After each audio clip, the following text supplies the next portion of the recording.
You know what's going on YouTube is Jose Serrano right here of Jose Serrano Special Vehicles. So you remember the crane collapses after lifting the old-proof heavy bus.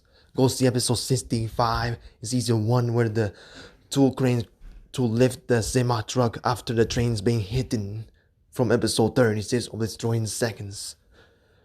And you see the Dodge Rally crash.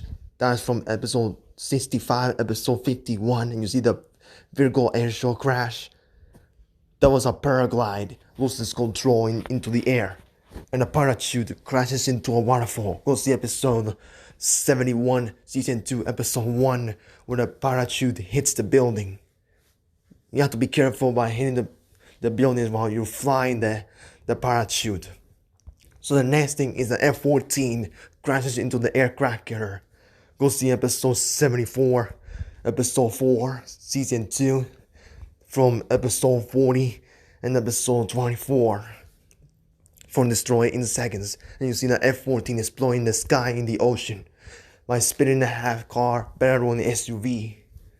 Before I start this video, go see episode 65 and go see episode 4, season 2. Let me know in the comments down below. But also you see the boat crashes. See episode 20 to 69 on the boat crash compilations. So let's go ahead and begin this video right now. Grab some water, stand up, keep moving, and enjoy the show. This showtime.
See ya.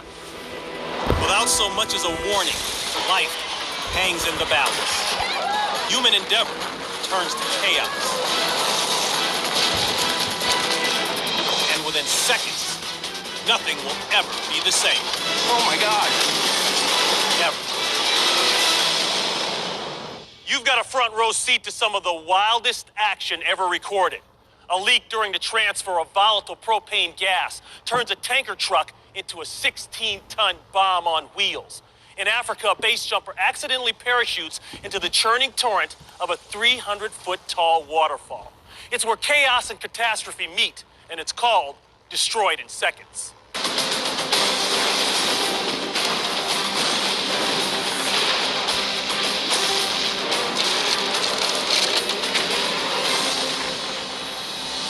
Tacoma, Washington. Security cameras capture a propane truck refilling the tanks of a metal castings factory.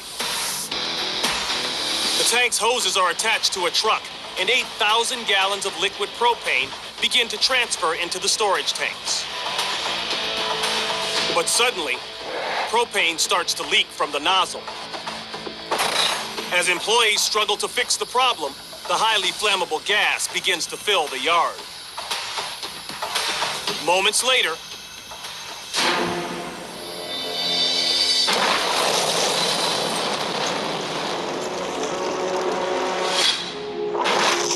although the massive fireball quickly dissipates, the truck is left ablaze.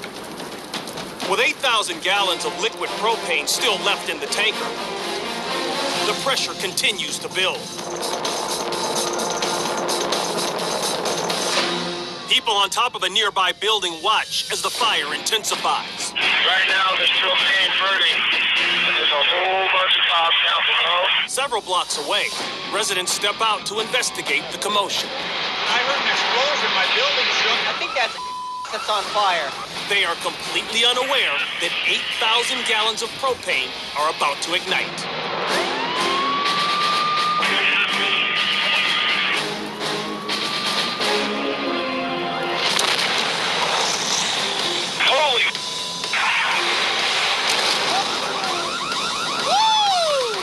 massive fireball threatens a nearby freeway. Woo! Holy smokes, I hope everybody's okay. That was fun. I can feel the heat in my face. Because there is still the danger of the factory's main storage tanks exploding, firefighters set up unmanned water cannons to keep them cool. Then, in full body armor, they venture in to look for survivors. They find the badly burned driver hiding behind a metal bin and rush him to the hospital. When the propane starts to leak, the driver returns to his truck. A puff of black smoke rises from the truck's exhaust. 2 seconds later, the flammable mist ignites.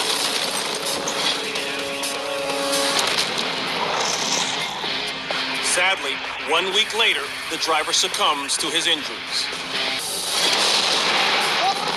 A faulty clamp on one of the hoses is responsible for the leak that led to the tragic explosion.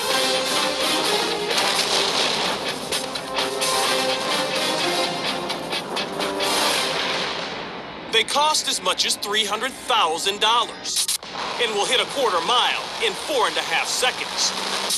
Top Fuel Hydros are the fastest boats on the planet, but they're not indestructible.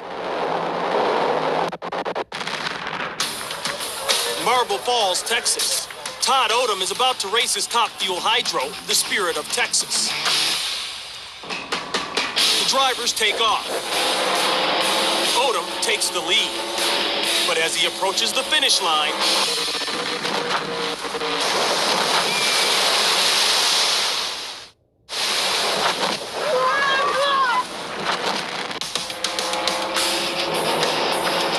as Odom reaches 200 miles per hour,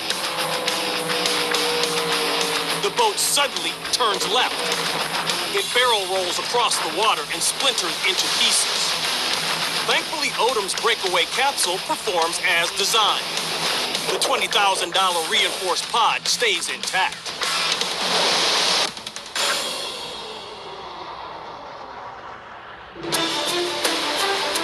Seconds later, rescuers arrive.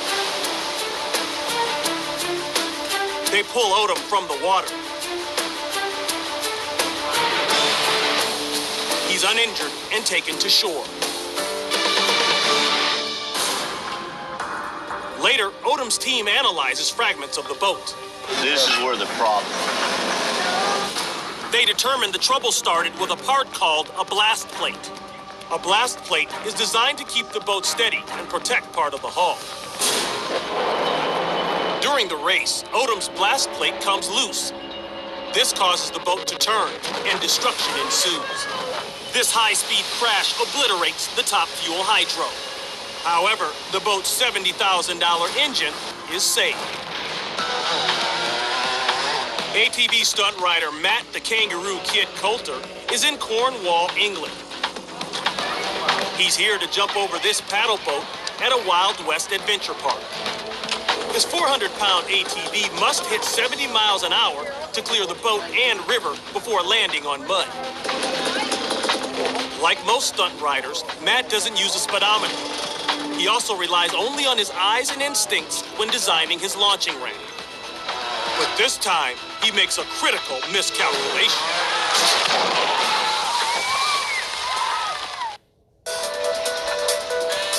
A Wild West adventure park in Cornwall, England.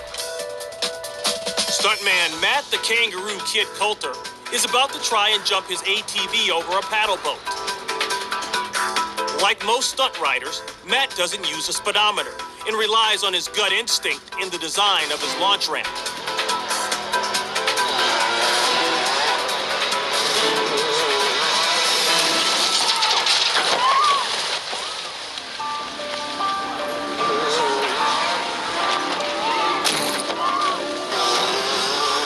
Matt doesn't go high enough or fast enough. He slams into the boat, then flies face first into the river. Crews rush to Matt's aid. They pull him to shore and check for injuries. I'm a bit dizzy, I'll tell you that. I think Matt suffers a few bruises, but he walks away from this one. Matt blames heavy winds and too short a ramp for the accident. His swamped ATV is totaled. When Matt returns a year later to try the jump again, bit of plastic from last year. he's determined to do some things different. He makes the launch ramp longer and higher. Unfortunately, I crashed, but I'm not going to crash this time, that's for sure. He also has a new ATV, which he plans to ride faster. He's so confident that he plans to jump the length of the boat rather than the width.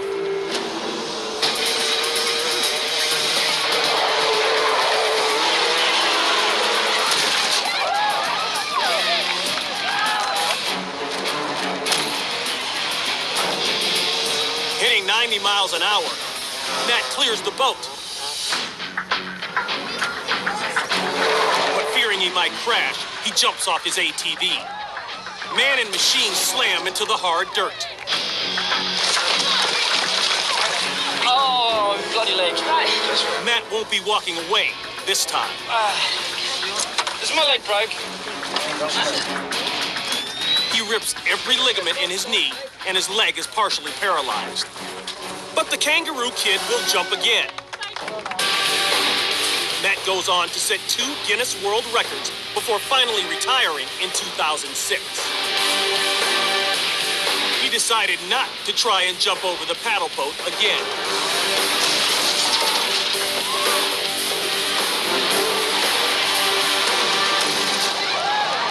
How could jumping out of an airplane at 15,000 feet be considered boring? For base jumper Jeb Corliss, it's just not thrilling enough. 3, 2, 1, see ya!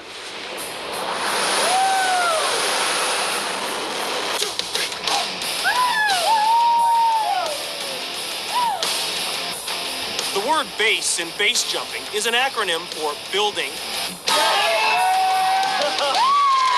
antenna, span, and earth.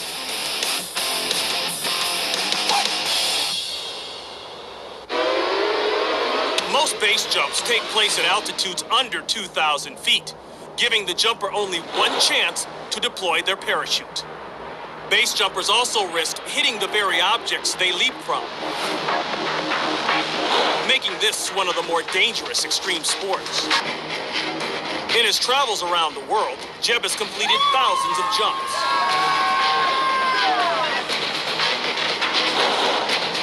For this adrenaline junkie, there are no boundaries. For the past month, Jeb has been base jumping his way around Africa.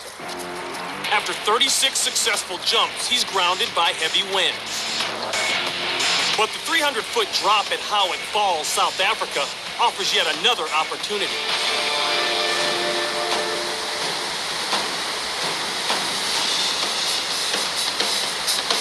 Oh my God.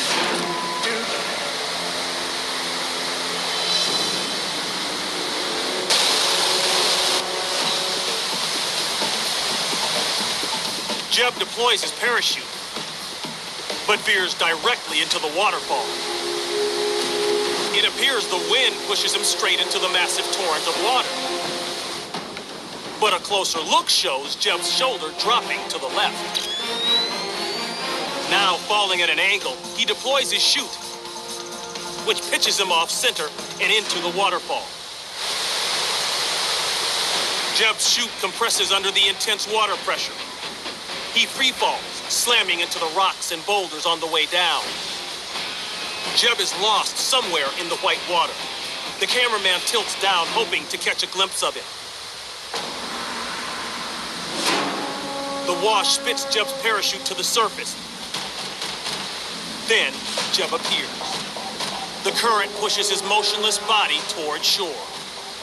Jeb is alive and moving, but the veteran base jumper is seriously injured, with cuts and broken bones. Making matters worse, crabs along the shore gnaw at his wounds. The location is so remote, it takes rescuers 9 hours to get him to an emergency room.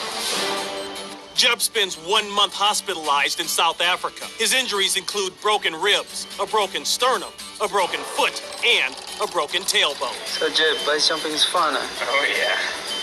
Ouch. Jeb makes a full recovery. Yeah.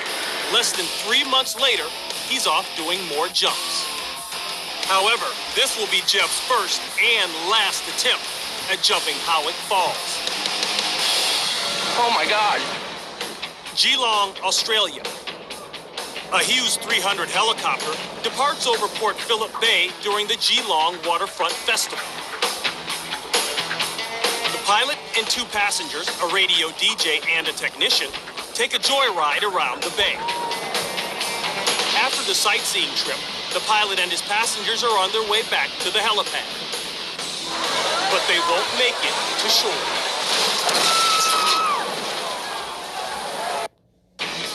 Geelong, Australia. At the Geelong Water Festival, a Hughes 300 helicopter is taking off.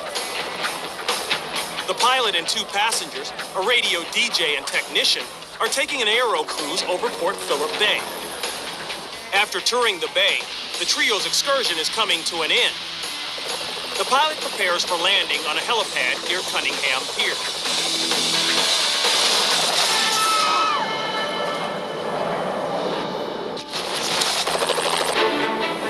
As it approaches shore, a sudden gust of wind blows the 1,100-pound aircraft downward. It crashes into the water, severing the rotor and tail. Without its doors, the helicopter immediately sinks, with all 3 men inside. Several seconds tick by with no sign of the men. After 20 seconds, one surfaces. Moments later, another, but the DJ is still trapped in his seat. The rescuers converge on the scene, in boats and from shore. The pilot and technician go back under. They free the trapped man, saving his life. Both passengers and pilot are pulled safely from the water. 3 men are taken to the hospital and treated for minor injuries. Although wind plays a role in this accident, it's believed that the pilot may have been flying too low over the water. The Hughes 300 is a $250,000 loss. Santa Fe, Argentina. Coast Guard crews respond to the scene of an accident. A bus hit a car on the bridge above and plunged into the river below. Off camera, a truck-mounted crane is being positioned on the overpass to pull the 14-ton bus from the water. But the engineers make a critical miscalculation.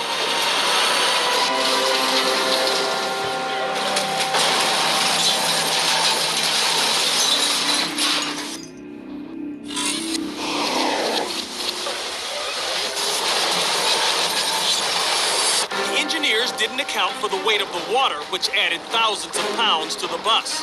The crane teeters over the edge and bursts through the guardrail.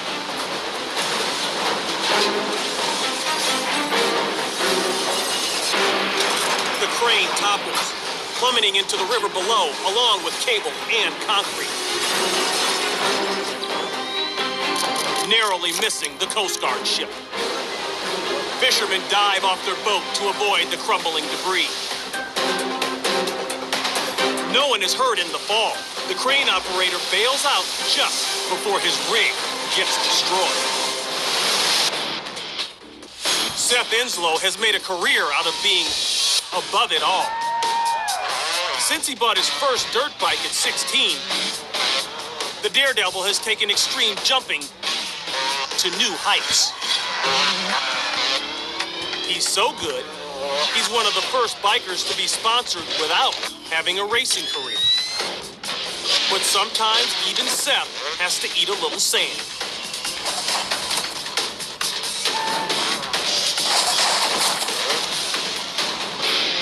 Glamis sand dunes in Southern California. A crowd is gathered at the top of a dune to marvel at Seth's gravity-defying skills. It's the best seat in the house and the most dangerous.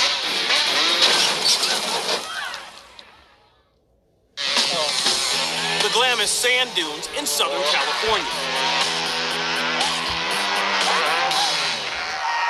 Daredevil biker Seth Inslow is showing why he's one of the top jumpers in the country. This afternoon, the New York native is hopping between a pair of dunes while a crowd watches near his landing zone.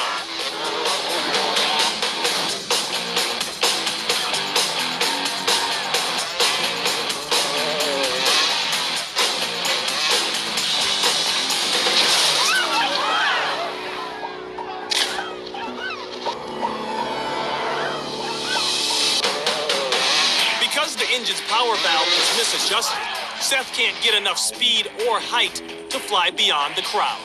Spectators scramble as man and machine come crashing down.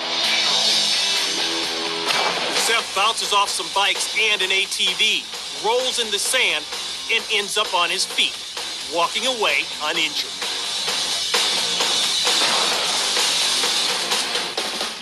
But his $3,000 bike is totaled. The bikes and ATV Seth hit also suffer damages, and the owners are not happy. Look at my bike. Seth's sponsor agrees to pay for everyone's repairs. And Seth, he gets a new bike and goes on to set over a dozen jumping records. June 21st, 1970, Crescent City, Illinois. A freight train derails, igniting thousands of gallons of liquid propane. This is the first propane tank car derailment in U.S. history. Firefighters aren't sure what they're up against. They're certainly not prepared for this.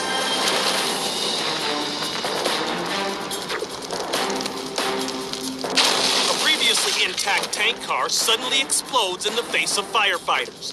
The men instinctively run for cover. Flaming debris rains down on the town, igniting several fires. All are wary of another explosion of the highly flammable liquid gas. It isn't long before those fears are more than justified.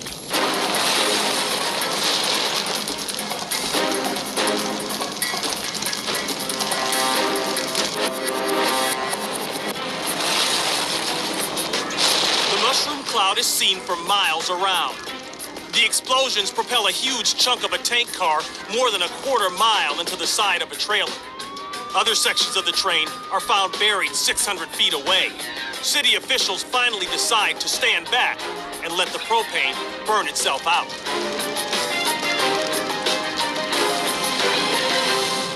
"56 hours after it all began, the drama is over, leaving downtown Crescent City in ruins. 70 people are injured. No one is killed in one of the most spectacular disasters in railroad history."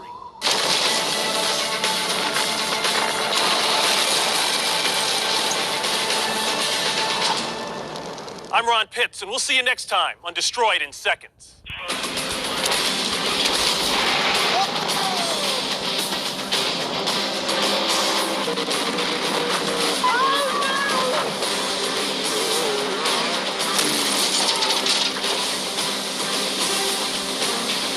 Oh my God.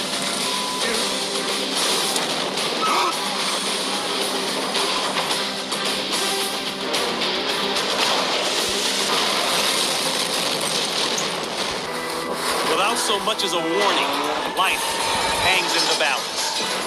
Human endeavor turns to chaos. And within seconds, nothing will ever be the same. Ever. You're about to witness some of the most extraordinary moments of destruction ever captured. A town is set ablaze after more than 250,000 pounds of pyrotechnics explode. And an out-of-control race car crash leaves a driver trapped inside of his burning wreck as rescuers struggle to free him. It's TV taken to the extreme when things are destroyed in seconds.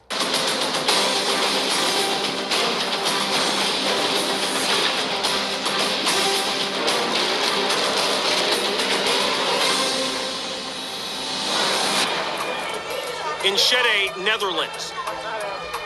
Thousands of residents pour into the streets to watch as firefighters battle a blaze in a nearby warehouse. What neither firefighters nor onlookers know is that the warehouse is filled with nearly 2,000 pounds of highly explosive fireworks. Emergency crews try to keep the crowds at bay, but they can't clear the area before the fireworks ignite. Pyrotechnics shoot in all directions. Locals scramble for cover as flaming projectiles rain down around them. Moments later, a full storage container ignites.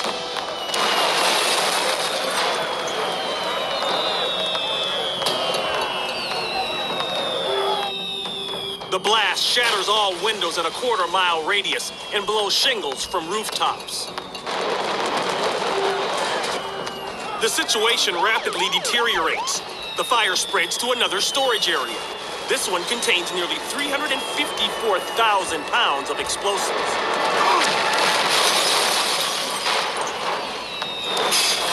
The explosion is so powerful, the cameraman is blown 10 feet back inside the house. The shockwave rattles the camera, distorting the tape and knocking the lens out of focus. Several minutes later, the cameraman ventures outside to assess the situation.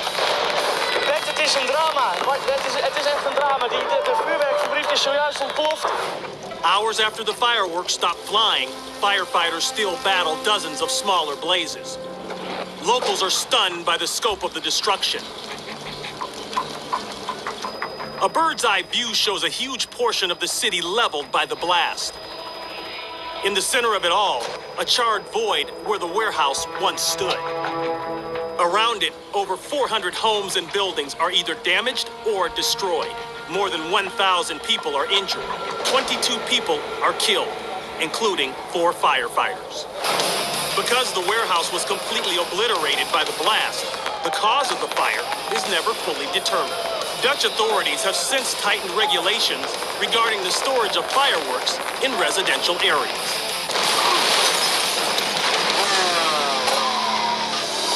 Dan Pastor has built a name for himself in the world of motocross. This X-Games veteran has been riding motorcycles since the age of 4. Preparations are underway in Santa Ynez, California, for one of his biggest jumps yet. A span of 200 feet between 2 dirt ramps. Dan's ready to take on his latest challenge.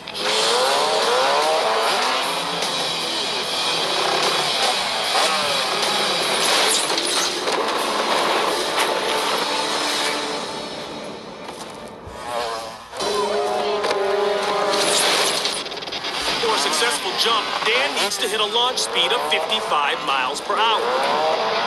But on his approach, he hits 80. The increased speed propels him 50 feet beyond his landing spot. The impact crushes the motorcycle. Dan tumbles 100 feet through the loose dirt. The bike is a mangled wreck, and Dan doesn't fare much better. He's seriously injured with cuts and broken bones. No, just one cut. Dan is examined and stabilized by paramedics. Hold on to his head. Just a little bit. Once you do that, that's it. That's your job. You move nowhere. That's all you do. Dan's airlifted to a nearby hospital. Broke my pelvis and my back, some ribs, and bone that holds all my teeth. The following year, he returns to Santa Ynez to attempt the jump again. This time, he nails it. It's a far cry from the disastrous results of his previous attempt.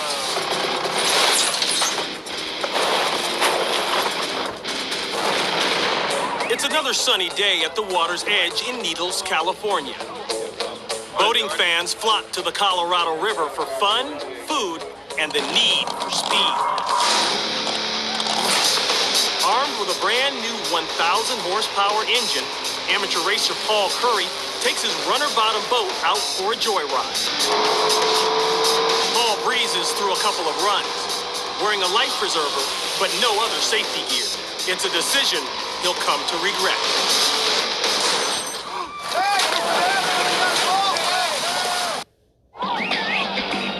and their fans gather on the banks of the Colorado River in Needles, California.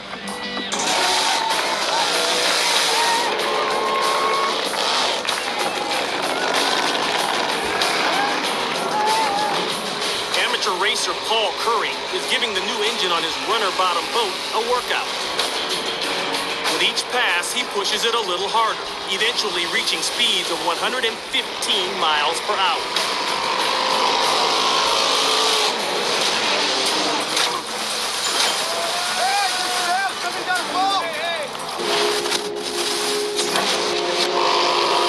Paul gets off to a great start, but when he suddenly hits a small diagonal wake, he gets air, tips, and slams into the water. The sheer force catapults Paul and the shattered debris 25 feet through the air.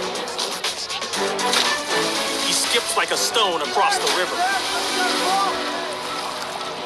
Seconds later, his boat sinks to the bottom. Paul yells to his friends that he's in pain. His friends on shore can only offer words of encouragement as he floats downriver. You got help coming! Just be still! You all right? His buddies and paramedics soon catch up, stabilize him, and bring him to shore. An ambulance rushes him to the hospital with 4 broken ribs, contusions, and a punctured lung. A salvage team manages to pull the $30,000 boat from the river depths. Tim salvages the $10,000 engine, but the boat is scrapped. A bracing reminder that in the world of speedboat racing, a small bump could result in a big disaster. Welcome to the fast-paced world of non-winged sprint car racing. These vehicles have a high power-to-weight ratio, enabling them to reach speeds of 140 miles per hour. But with extreme speeds come extreme crashes.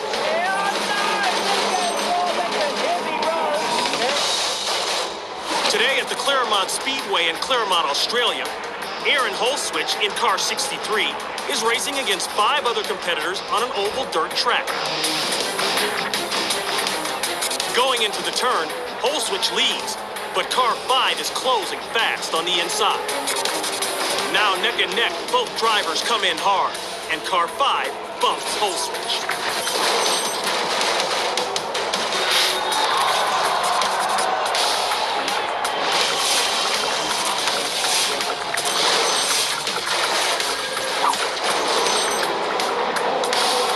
To make high-speed, sharp turns in sprint cars, drivers steer in the opposite direction of the turn, a technique known as drifting. Taking the turn at around 100 miles per hour, car 5 drifts too far and clips Holswich. Holswich is sent into a barrel roll, flipping 5 times before landing on the safety fence.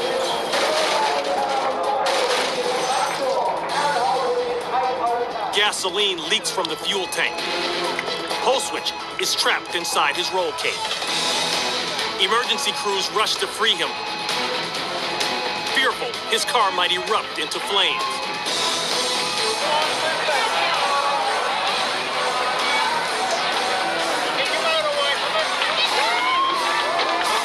They manage to free Holswich, and he walks away seemingly uninjured.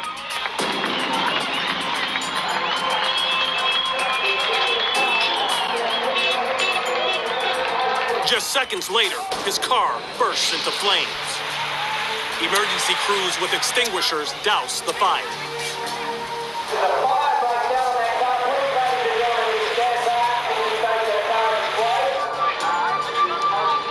Despite such a violent crash, Holswich suffers only minor bruising and broken blood vessels in his eyes.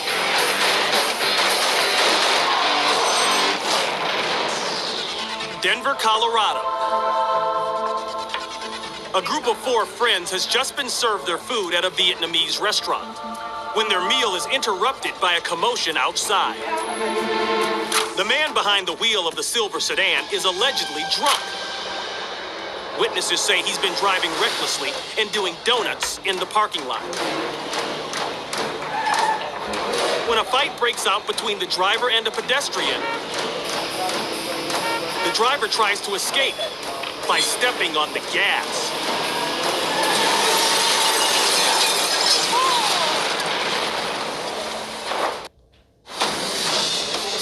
friends at a Denver, Colorado Vietnamese restaurant have their meal interrupted by an altercation outside. Witnesses say an alleged drunk driver who was doing donuts in the parking lot has also hit a parked car. A pedestrian confronts the driver, and a fight breaks out. The pedestrian begins hitting the driver through the open car window. The driver steps on the gas.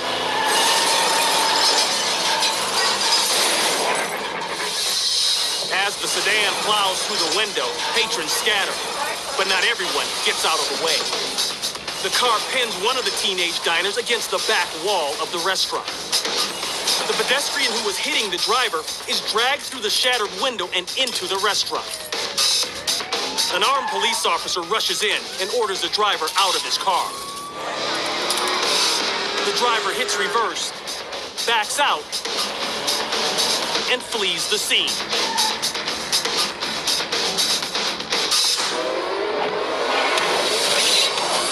Three of the four diners escape without a scratch. The 17-year-old who got pinned against the wall manages to free himself. He suffers lacerations on one leg. The pedestrian who tried to stop the driver suffers minor cuts from broken glass. Another patron suffers a broken arm and requires surgery. As for the driver, he later crashes into a pursuing police vehicle and is arrested. The damages to the restaurant total $20,000.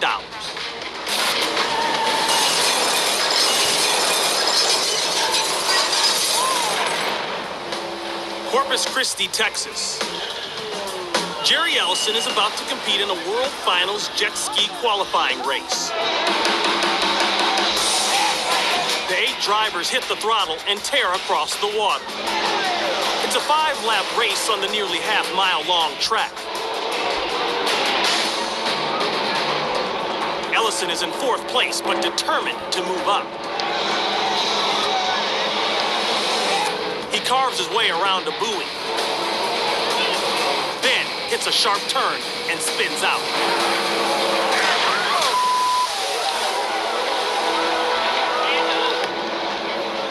Ellison is on a flat-bottom jet ski which lacks side stability. This causes him to spin out on the tight turn and stall. As Ellison tries to restart his engine, he's rammed head-on by a competitor at 30 miles per hour. Ellison is thrown nearly 30 feet and knocked unconscious. Fellow racers jump in to stop Ellison from drowning. Medics arrive and carefully bring Ellison to shore. He's taken to the hospital for treatment of internal injuries. Although this accident leaves Ellison without a spleen and only part of his pancreas, he later returns to racing.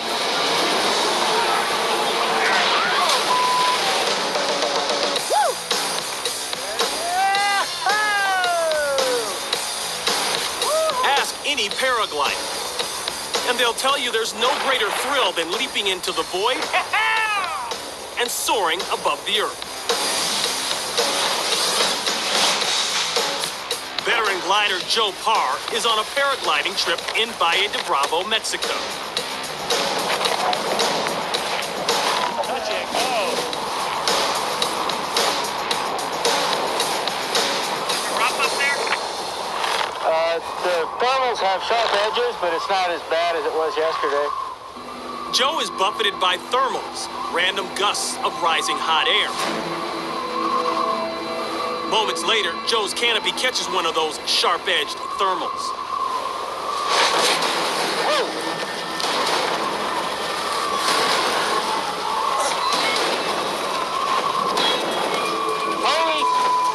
He suddenly finds himself spinning out of control hundreds of feet above the ground. Unable to recover, Joe launches his reserve parachute.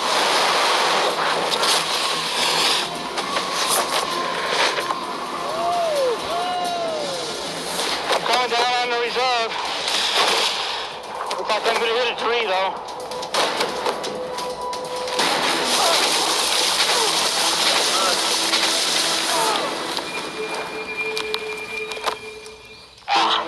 Boy, that's a little more exciting than I bargained for.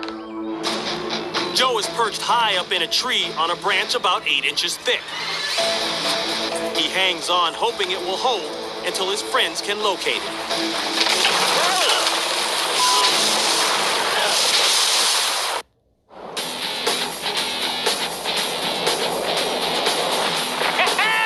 Valle de Bravo, Mexico, one of the world's most popular paragliding locations.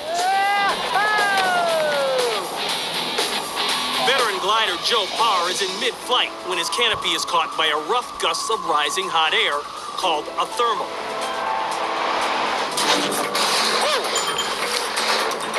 Joe finds himself spinning out of control toward the forest below.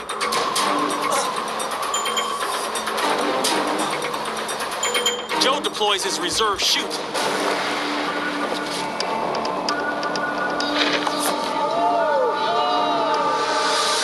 He feels a sharp pain in his chest.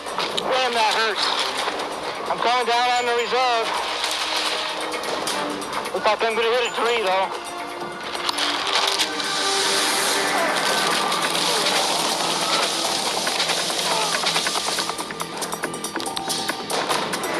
Okay, I'm hanging in a tree about 50 feet up.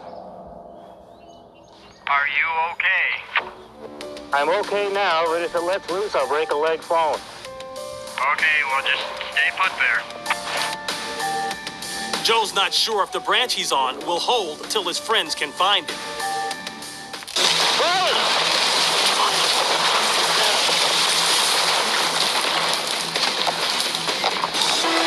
When the branch breaks, Joe plummets 50 feet, cracking through branches and underbrush until he hits the ground. Well, I'm on the ground now. Local children rush to Joe's aid. Hey, I've got 4 strong boys here to help me dig myself out. Luckily, the underbrush helps slow Joe's descent. He hits the ground with only a few minor scrapes.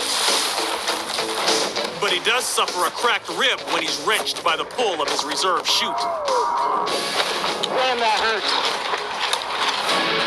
Although the mishap leaves Joe and his girlfriend shaken, Joe continues to paraglide for years to come.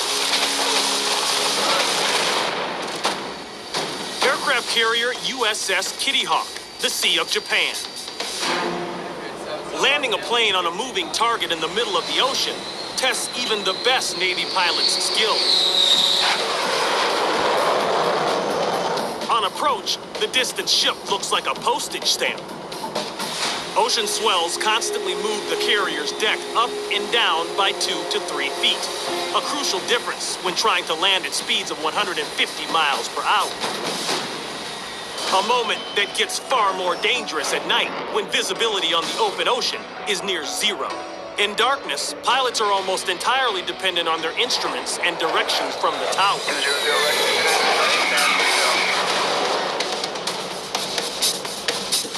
Time 204, Miami below glide path on course. Roger ball, 34 knots. An approaching F-14 Tomcat pilot struggles to see the Kitty Hawk's landing deck in the dark. You're on glide slope. Call the ball when you got it. We're just a little low. Deck's coming down. Hold what you got. You're on glide slope. Hold what you got. Deck's coming down. Little power.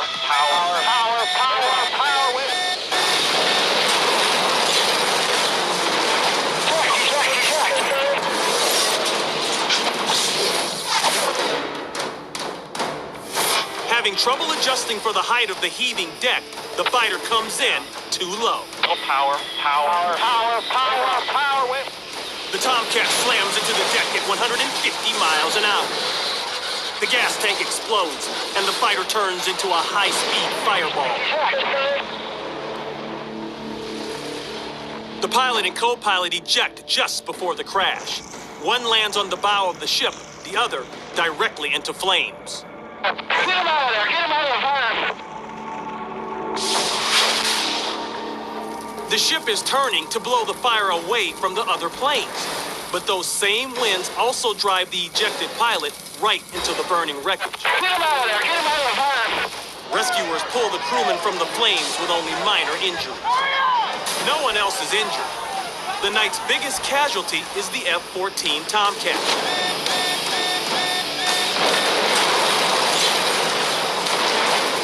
Each one costs $38 million. I'm Ron Pitts, and we'll see you next time on Destroyed in Seconds.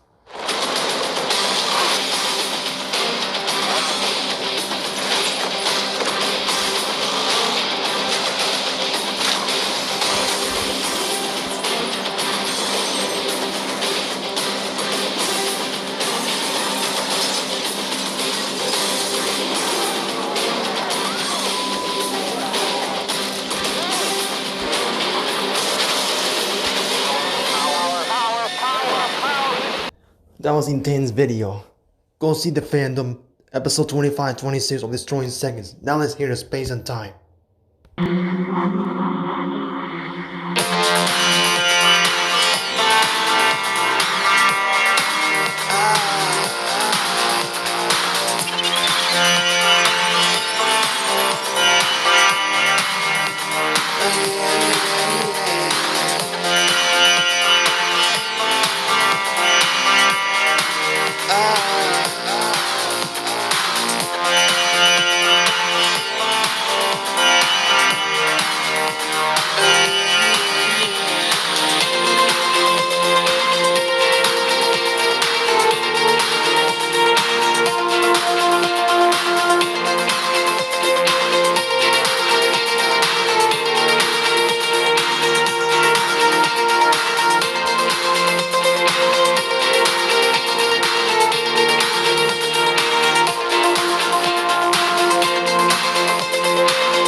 So that's gonna be it. Before I end this video, let me know in the comments down below. You'll see the new episode coming up next. So I'll be sure that it's gonna be different and not the same as episode 70. Thanks for watching. Good night. We'll see you next time.